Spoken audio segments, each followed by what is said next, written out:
Hi guys and welcome.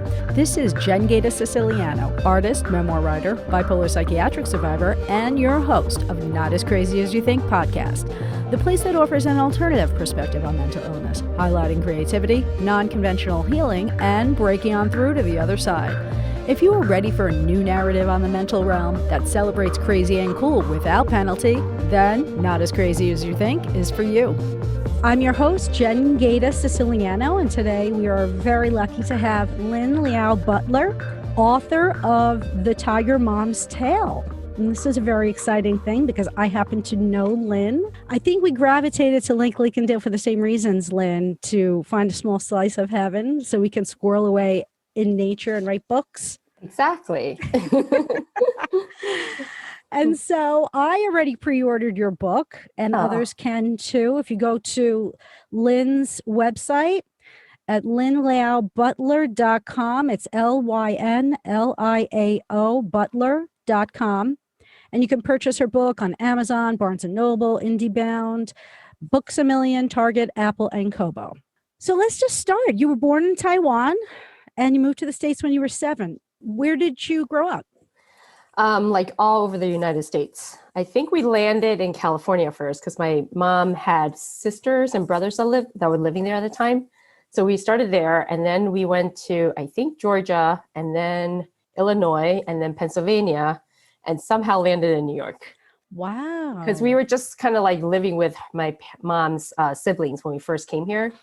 So we weren't really moving here. We were visiting, and then somehow we just stayed. Wow. Yeah. That's amazing. So you had you were in different schools all throughout the nation. Yeah, I think in 5th grade, I was in 4 different schools. I think I went to 4 different schools, and it's our 5th or 6th grade. I can't remember. Yeah. Now, was that hard on you?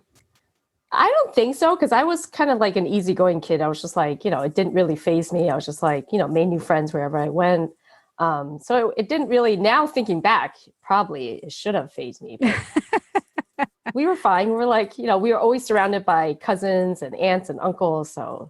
So then you came to Lake Lincoln, which is awesome because that's where I met you. And I'm very proud of you for doing what you did, being an accomplished author now. Your book's coming out next year. And you fall into the genre of women's fiction and multicultural fiction. This year at the Writer's Digest conference, I actually saw you that day walking your dog. Yep. The Pulitzer Prize winner from 2016, Viet Thanh Nguyen, he won it for fiction for his book, The Sympathizer.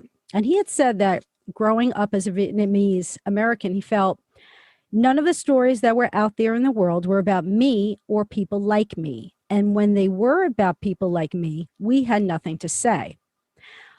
So when you were growing up, how did you feel the literary world represented or misrepresented the Asian community, comparing it to what you know about your own life and the life of your family? Like Viet, were you inspired to tell an Asian narrative that was missing from the book market? Yeah, definitely. I read a lot. Like when I first moved here, I didn't speak English at all. So I was 7 and learning English. So my mom took us to the library, and like we just fell in love with books. Like I read all the time, like walking, eating. Like, my mom would have to take the book away from me at the table, but they were all about American kids, or whatever age group I was reading, who had blonde hair or, Little House on the Prairie. We didn't have any books that had anything to do with us. And if they were, like background characters or stereotypical family that eats, chop suey, which I never had before in my life. And so it was, very white, I guess is the word. One of our family friends, Charles Yu, he just won the National Book Award for Best Fiction. And his book called Interior Chinatown is like perfect, like stereotype of what it was like to grow up in Asia, how like people in America sees Asian people and stereotypes them like that. They're like background Asian guy number 1 or Asian guy who gets kicked in the face. And it's really, you should read it. It's really funny. Like it's a funny take on the stereotypes, but at the heart of it, it's also really moving story about family and immigration. And he's actually a friend of a friend of the family we connected once, because he's a Penguin Random House author. Oh. So when he found out I was debuting next year, he's been so helpful. Like, wow. He's going to blurb the book and everything. So he's great. His book is amazing. So he says it perfectly. Like we grew up not having, books about us. And when my agent pitched my book to my editor, she said I guess she's almost 30 years that she's been an editor at Berkeley, which is an imprint of Penguin Random House. She's never once gotten a submission from the point of view of a Taiwanese person. Wow. And that says a lot, because there are a lot of Taiwanese people around. People just don't know it. Right. So she was very excited to find one, and I'm very excited to share it, because Chinese, we're lumped together with Chinese people, and everybody thinks that it's all the same. We're also Taiwanese, and there's like a whole culture and stuff. So I'm really excited for this to come out, that I actually wrote a book that people are going to read. So with really a new angle. I mean, like you said, there's not that many Taiwanese characters out there. Right. And people, the more people know about a group or, a culture that they don't know about, the less the stereotypes will prevail. So I think it's really, really important in this, especially this year, how, diversity and everything is starting to come into play. You finally did get the call. How did that all feel? Yeah. I mean, I have to say, I didn't start writing until 2015. So I've been many things in my life. I've always loved to read, but I've never taken a writing course. I've never had a dream to be a writer. I just always read a lot. But when I moved here to the lake from New York City, my friends in the city are like, "Oh, what are you doing in the country?" I'm like, "It's not the country. It's only an hour or something north of New York City." But, with a lake, and, they think we're living in the middle of nowhere. So I started a blog to update people. It was just for my family and friends around the country in New York. And, they were telling little stories about my life. And that eventually, like, for some reason, it just one day, I think it was like January 1st, 2015, I woke up and said, I'm going to write this into a book. And then I sat down and I wrote a book. It took me 6 months. And June of 2015, I'm like, I'm going to query this book. Nobody had ever read it. Not one single person had ever read it. I'd never taken a course. And I, Googled how to find a literary agent. And I was like, I'm going to get picked up so fast and, get it printed. And I was so wrong.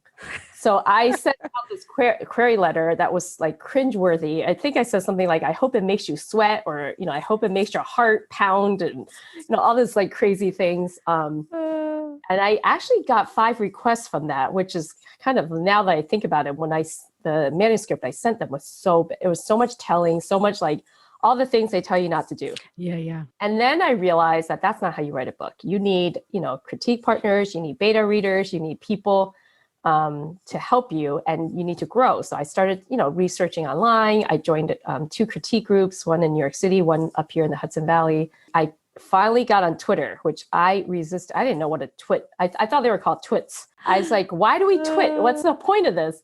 I resisted, but there's a huge writing community on Twitter. And because of Twitter, I connected with other people that are writing in the same genre. And my critique partner is actually in Germany. Wow. But we connected, and we've been exchanging, books and helping each other. And I joined as many contests as I could, like query submissions, like anything I could get my hand on, like contests for, unpublished writers. And so I just learned a lot and wrote a second book. And I thought this book was great. I was like, this is it. This is the book. And I got like 15 requests from agents. So I was really excited. But then the rejections kept coming in. And I was like, that's it. I give up. And this is like 2017 or something. But then something happened. And I just remember I kept thinking about that first book. And I'm like, I know there's a way to make it better now that I know more and I've learned more. So one day I sat down and just like completely re-outlined it. And I wrote the story I wanted to tell. And I was smart. I actually researched the agents this time, because before I was just kind of submitting to anybody and everybody.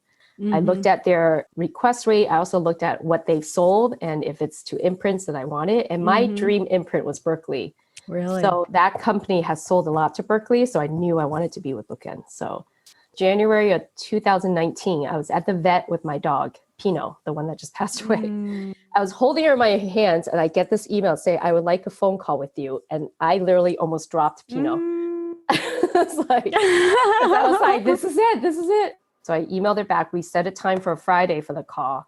And I have to say, 10 minutes into the phone call, I still didn't know she was going to offer representation. Wow. I could not tell. I was like, is she just telling me she likes my work? And finally, like 15 minutes in, she said, I am going to be offering representation, but I just want to make sure you're okay with this. I was like, oh my God. Oh my gosh. So yeah, that was a great, I was sitting right there on the couch over there and I was just like, oh.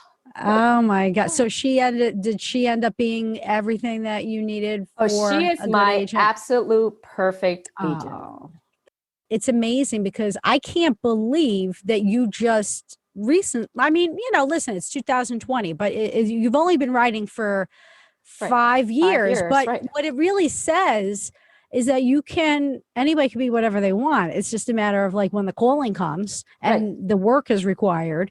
If you're willing and interested, that's it. That's what takes you there. I think in publishing, a lot of it is also just sheer stubbornness not to give up. Because it doesn't matter how good of a writer you are, how talented you are, if you don't hit the right agent at the right time or the right publisher at the right time. And, the publishing climate is always changing, depends on what's going on in the world, what stories have been published. If you don't catch them at the right time, they're not going to pick up your book. Right. Because my book could have come out like maybe, 2 years ago, that she could have gotten the thing. And at that time, she's not looking for this and she would have passed it. Right. So a lot of it is just like having that stubborn, like, I'm not going to give up, like, or, you give up, stop writing for a while and then come back to it if you really love it. Because it really, like, if you think about the statistics, it's so almost impossible, first of all, to get an agent. And second of all, to get picked up by a publisher because of the odds and like the steps that you need to get through. So I think my biggest thing was that I have such a hard head and I just like, I literally got hundreds and hundreds of rejections, like not just a little bit, like hundreds. See, I get inspired by you. I'm in the other direction where I'll do like one submission. I'll put all my effort into this one submission and then I'll be like waiting. I give them like the full 6 weeks, you know what I mean? Before I even work on the next. And I'm thinking this is where I've gone wrong because I haven't worked with the numbers game. This is what you do. You need to send out 5 to 10 queries out at the same time. Okay. And then for every rejection you get, send out another one. So there should be in circulation at least 5 to 10. Because it takes so long for some agents take 3 months, 3 to 6 months to read your query. So if you're waiting around, you're going to be doing this for a long time. So, and the best part of this is that you're still in control because if you get the rejection, you know what, that wasn't the right person, go to the next one. There's hundreds of agents out there. So that way you always have queries out there and feelers. And then you can also learn, like if they give you feedback, like, oh, okay, that wasn't working. So with the next one, I'll change it. And don't query all your dream agents all at once. I would start with some like mid to lower on your list. Right. And then, as you start to get requests, then start feeding in some of the dream ones and, working on it. But you have to always, we call it rage querying.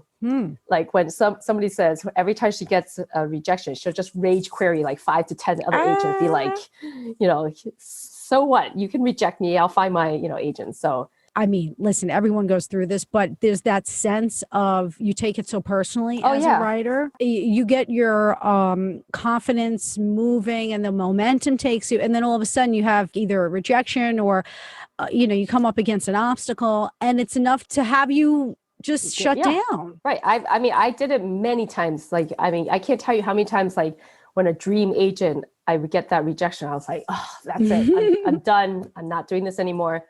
My poor husband, poor Jim, has been through so much because like my moods depended on if I got a rejection or a request. Oh, I know. And he's just like, okay. So that's why when we moved here, he gave me this room as my sewing writing room so that I could just go in and like, so this is my room.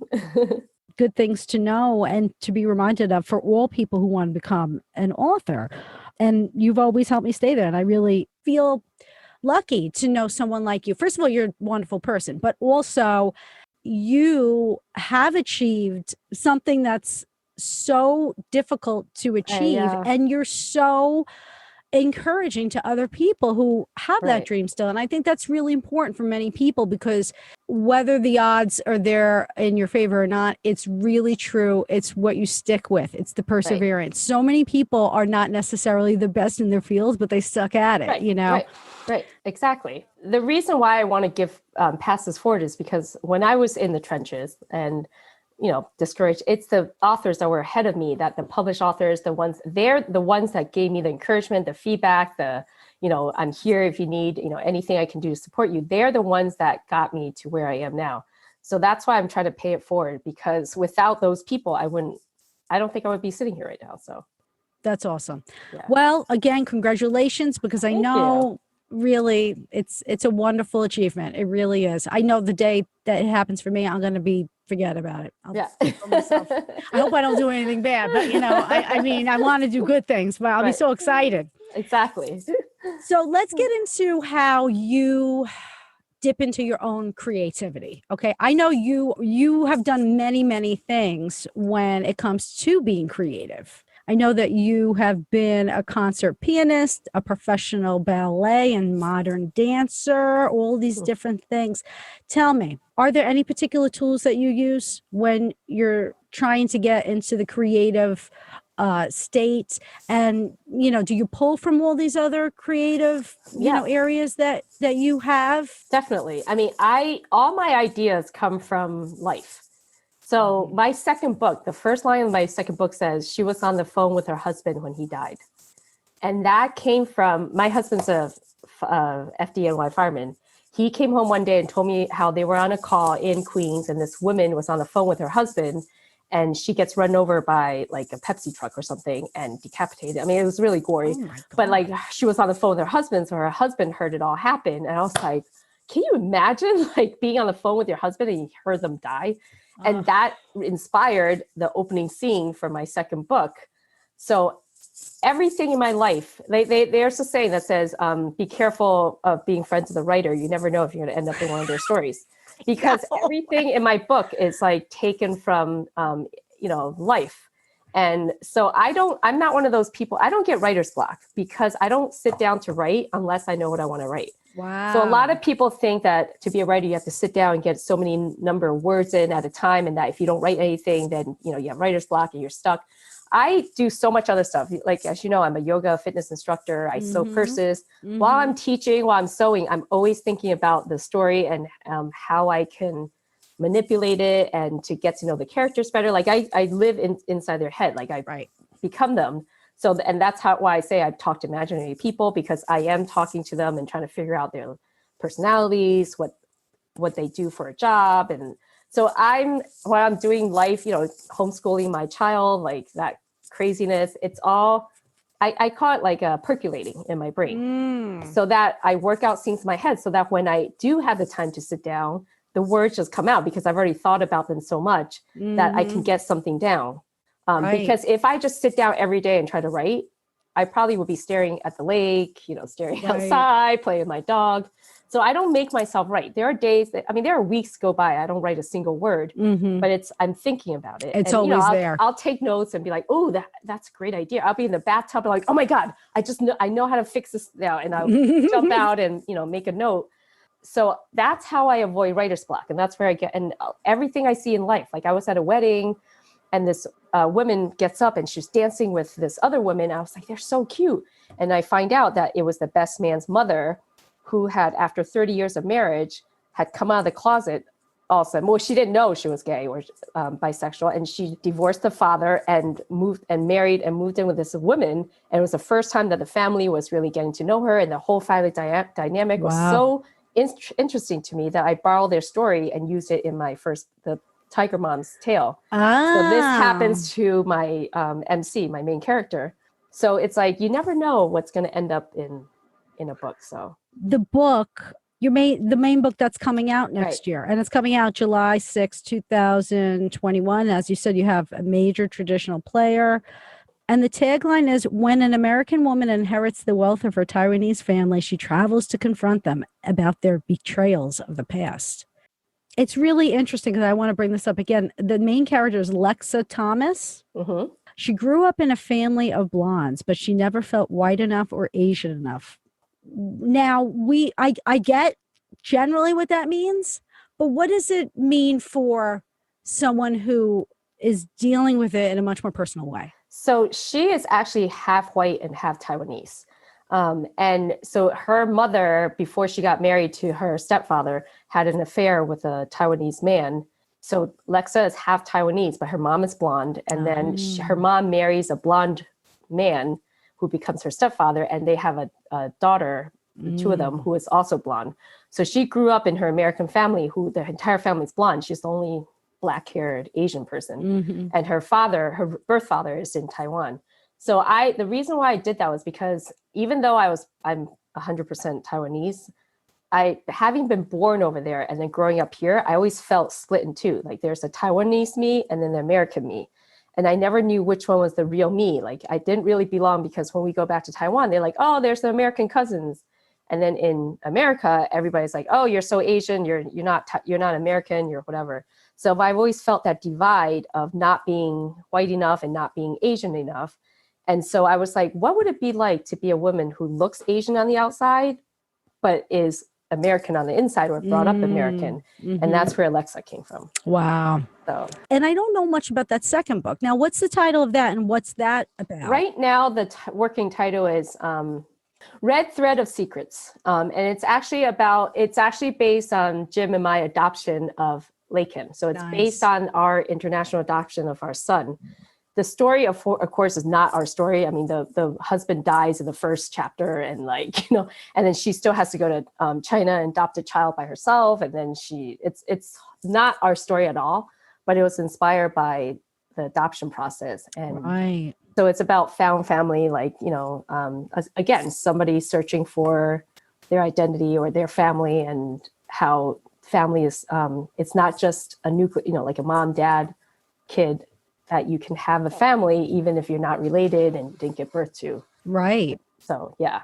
And that's another story, again, that needs to be told. Right. And so that story has, a lot of agents have told me it has I've actually had agents reach out to me on Twitter when they saw that my book is coming out, and they remember that second book that they requested. Wow. And said how powerful that story was to them. It just wasn't written right and needed a lot of work. And then my agent and I figured out how to do it. So, so they were really excited that book is getting published. All right. You mentioned talking to imaginary characters, which I find to be fascinating, because sometimes when I had gotten into that mode, right, a lot of people would misinterpret that. It would get me into trouble, but it's so cool because you're just like, okay, well, this is what I do. And it seems to be taken as normal by your husband and people in your life. And do you have any other eccentric actions you may find yourself doing as a writer to access your deepest muse? Because writers can be strange. No, we are. We're just strange, right? We are. But I mean, I like I said, half the time I'm talking to myself. I mean, I literally walk around talking to myself. I love this. I think the yoga and the teaching class really helps me, because writing, you're sitting down, you're solitary, whatever. Then if I'm getting frustrated, I can go teach a class, torture other people. Make them sweat, make them burn, make them hold a pose. And then I feel better. So it clears my mind. So for me, the balance of the physical activity that I do with the writing it's so important. Like if I didn't have that, I don't think I could write half as good. I think just the action of getting out there and, doing something physical and sweating and then coming back really helps me to focus. And like I said, a lot of my ideas come from the bathtub. I go into the bathtub with a glass of wine and I sit there, and I've gotten the best ideas in the bathtub. So many people say that, whether it be the shower, the toilet, the bathtub. Right, exactly, the bathtub. So I sit there and I think up things. And when I'm sewing for my Etsy shop, as I'm sewing, the most bizarre thoughts come to me. And I think it's the imagination working. Like if you're not feeding your imagination, you're not able to come up with, how do you get these characters out of these predicaments that you put them in? Don Mayer, he was from the Writers' Conference. He wrote this, he said this, and I thought it was so funny. It's not normal to write 80,000 words sitting alone in a room. We all need therapy. We're doing something that's not normal. So what's your response to that? Yeah, I totally agree. It's that you should not. And that's what I did the first book. The very, very first book I wrote 80,000 words sitting in a room by myself. Right. That did not work because obviously it was not good. So I actually, before the pandemic, I used to go out to bookstores, coffee houses, whatever, and write there because I couldn't sit still in my house by myself and write. You have to go out there. You have to talk to people. You have to experience life. Even just sitting in a coffee store, sometimes, thoughts will come to you. And I do write a lot at home. And when I'm writing at home, my dogs are on top of me. It's like, there's always something going on. But yeah, I totally agree. We are not normal.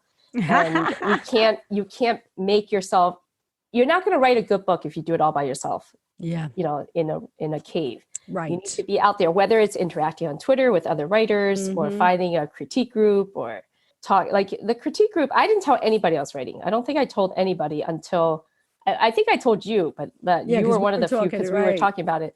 But none of my close friends knew I was writing. I used to lie to them and be like, oh, when I have to go to my meetings on Saturday, I was like, oh, I have to go to the city for work.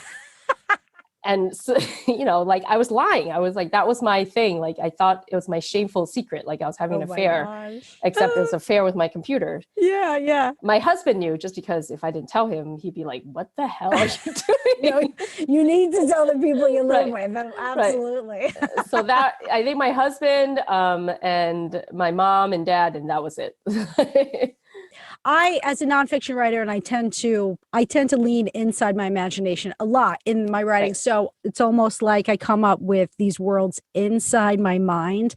And often it's inside situations like, an institution where I only have the ability to go inside my mind. So inside the text, it looks like there's a world building situation, but it's limited because I am always speaking about the nonfiction environment, what it actually is. And as a nonfiction writer, you have to really be honest as you possibly can be. Right. With fiction writing, what's so intriguing is that you guys could really come up with anything that you want. I mean, like it could be fantasy, it could be, anything that you could come up with. Yeah. So I pull from a lot from my life, but if you read my book, you're not going to be like, that's Lyn, because, obviously I'm not half white and my birth father is not living in Taiwan while I'm over here, and then he gets killed and, like all this stuff. So you'll find little bits and pieces of me if you know me. So what inspirations have you had for your work, since it's such a big range of things that you discuss? Were there other writers, or you're a musician? Were there musicians, other creative people? Like who most inspires you? I don't know if you heard the author Leah Moriarty. She's the one that wrote Big Little Lies that they made into an HBO movie that's really big, like the series. She is the reason why I'm a writer. Oh. And I found her books and they just spoke to me. Like I felt like she's an Australian writer, so her books are all based in Australia. But the themes that she talked about were so universal that I felt like she understood. I'm like, oh my gosh, she totally gets it. She understood. And I was like, I want to write books like this. I want to write where, even though I'm Asian, someone who's white or black or whatever can read it and be like, I totally get where she's coming from. I identify with her. She is my biggest inspiration. And if I ever meet her, I'll be like fangirly. I probably won't ever meet her since she's in Australia, but. Well, we're putting it out there. You never know. Well, that's the reason why I wanted to be published at Berkeley, because she was with Pamela Dorman, which is I think it's also associated with Penguin, but her paperback came out in Berkeley. So the first books I read of her were printed by Berkeley. So when I saw that, I knew, I was like, this is, if I ever get published, this is the imprint I want to be published. Wow. And so for the fact that I actually got this offer from Berkeley is like, that's a golden, more than a dream come true. It's wow. like, yeah. So see, it's possible, people. Yes. Dreams can come true. It does. And you don't think, you think it's not, but it does. So you got to keep at it, right? Yep. No matter what. Right. So let's get to this third book, because I'm very interested. Yes. It's called One, pronounce that for me, please. One Kawaii Night for now. Kawaii, yep. And you say, again, this is your third book, which again is just amazing. I mean, to think that you've only been doing this for like a good, strong 5 years and you already got 3 done. I mean, you're like a powerhouse. And it's really, of course, interesting to me because it deals with mental illness. And that's like one of the main things, the main thing that we discuss here at Not As Crazy As You Think, within the context of everything else. One of the things that, of course, we push is the creativity situation. So that's most important in hearing from you. But let's talk a little bit about what happens with this book. There's a main character, Annie Lyn. She lost her dance company and studio she built. Was forced to declare bankruptcy and lost her only beloved dog, but also her mother. But then she retreats into her mind and suffers very deep depression, ends up neglecting her young son and husband. He's a firefighter. That's also similar to you. Yep. So, what other are some of these other experiences similar? Did you have any bouts with mental illness? Yeah, so this book is actually based on my life in 2013. So that was the year I moved to the lake.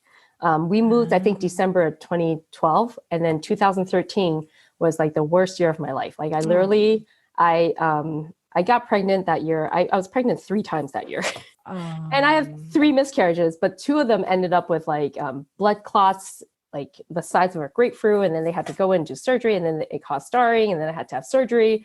And then I also lost the gym that I had for 10 years through, it was like, I mean, it was just a lot of stuff going on. It was like health issues, the loss of, we thought we were going to start a family, my livelihood. I had no job. I was like, lost my company.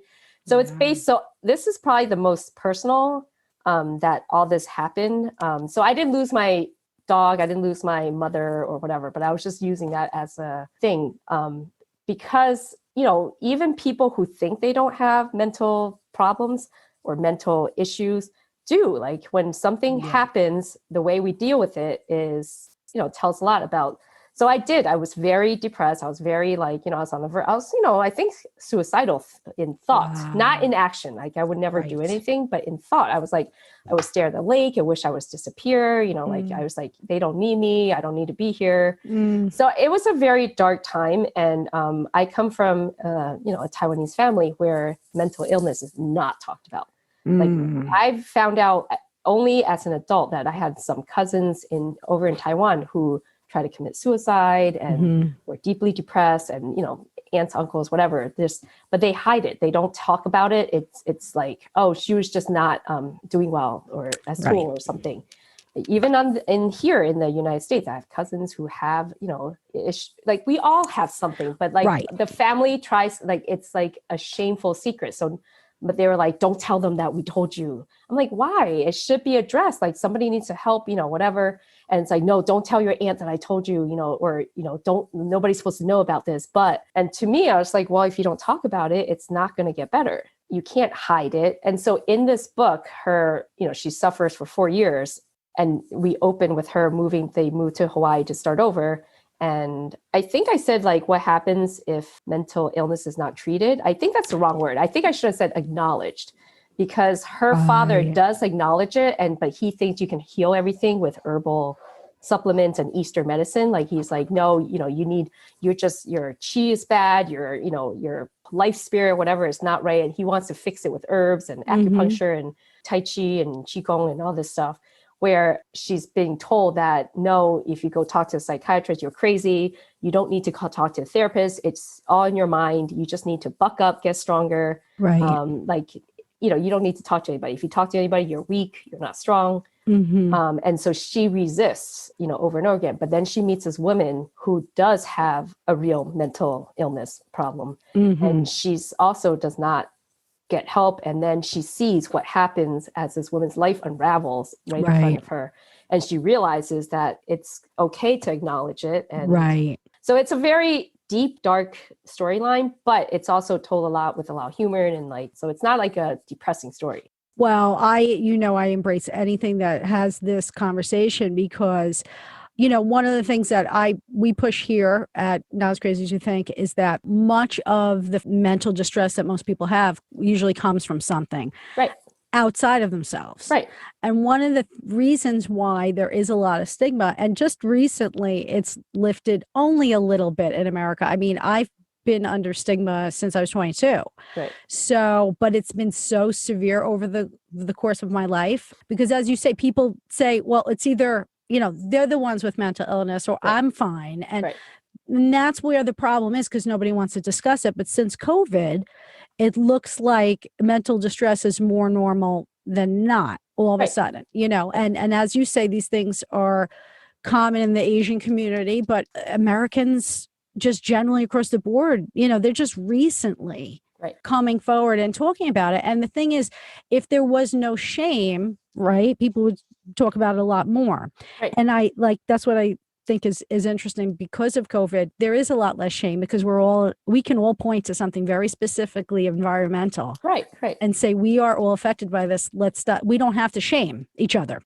So it's a new environment, which I feel excited about. You know how you said that sometimes you don't know when the publisher is going to want that kind of a book, but I Right. feel like, well, maybe now, the mental illness books will be open. Right. Right. And that's another thing that I said before, that this might be the right time for you to be getting it out there, because like you said, things that happen in life really affect what we read and what they pick up. And right. So, and I'll go further as to say, because I always discuss this is always a big thing for me, that one of the things with mental illness treatment is all around the psychiatric biomedical model, which says it's in you, it's in your genetics, it's in your biology, it's in people who are labeled with the worst of mental illnesses that they say are genetic.